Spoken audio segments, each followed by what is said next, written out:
ഇതാണ് ആദ്യത്തെ dress material വന്നിട്ട് നല്ല കോട്ടൺ മെറ്റീരിയൽ, നല്ലൊരു ബ്ലൂ ഷെയ്ഡിൽ ഇതുപോലെ ബട്ടി പ്രിൻ്ററായിട്ട് വൈറ്റ് ഷെയ്ഡിൽ ബട്ടി പ്രിൻ്ററായിട്ട് ഓൾ ഓവർ ഇതുപോലെ പ്രിൻ്റാണ് വന്നിട്ടുള്ളത്. ടോപ്പിൻ്റെ ലെങ്ത്ത് വന്നിട്ട് 48 ഇഞ്ചസ് ഒക്കെയാണ്. ബാക്ക് സൈഡ് ഇതുപോലെ സ്കാറ്റേർഡ് ആയിട്ട് പ്രിൻ്റ് വന്നിട്ടുണ്ട്. ഇപ്പോഴത്തെ ഇതുപോലെ സോഫ്റ്റ് മൽക്കോട്ടനാണ്, റെഡും ബ്ലൂവും കൂടെ കോമ്പിനേഷനിൽ ഇതുപോലെ ബട്ടി പ്രിൻ്ററായിട്ട് ഇതുപോലെ ഒരു ബോർഡറും ഒക്കെ കൊടുത്തിട്ടുണ്ട്. 235 കൂടുതൽ ലെങ്ത്ത് വരുന്ന ദുപ്പട്ട. ഫോട്ടോ ഇതുപോലെ പ്രിൻ്റഡായിട്ട് റെഡ് ഷെയ്ഡിലാണ് വന്നിട്ടുള്ളത്.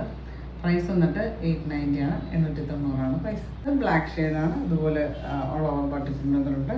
ബാക്ക് സൈഡിൽ ഇതുപോലെ പ്രിൻ്റ് വന്നിട്ട് ഇതുപോലെ ബട്ടി പ്രിൻ്റായിട്ട് പോർഷൻസിൽ ടോപ്പിൻ്റെ പോലെ പ്രിൻ്റ് ഒക്കെ വന്നിട്ടുണ്ട്. സോഫ്റ്റ് മൽക്കോട്ടൺ. ഫോട്ടോ ഇതുപോലെ റെഡിൽ പ്രിൻ്റഡായിട്ടാണ് വന്നിട്ടുള്ളത്.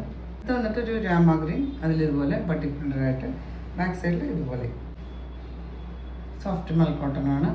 ഞാൻ എപ്പോഴും പറയണല്ലോ, ഡാർക്കർ ഷെയ്ഡ് കോട്ടൺ മെറ്റീരിയലൊക്കെ നമ്മൾ ഫസ്റ്റ് വാഷ് കളർ ഗാർഡിൽ വാഷ് ചെയ്യുക, അല്ലെങ്കിൽ ഉപ്പ് വെള്ളത്തിൽ സോൾട്ട് വാട്ടറിൽ വാഷ് ചെയ്യുക. ഫസ്റ്റ് വാഷിൽ മാത്രം ചെയ്താൽ മതി. പിന്നെ ബോട്ടം കൊടുത്തുള്ളത് റെഡാണ്, ഇതുപോലെ ബട്ടി പ്രിൻ്ററായിട്ട്. പ്രൈസ് വന്നിട്ട് 890 ആണ്, 890 പ്രൈസ്.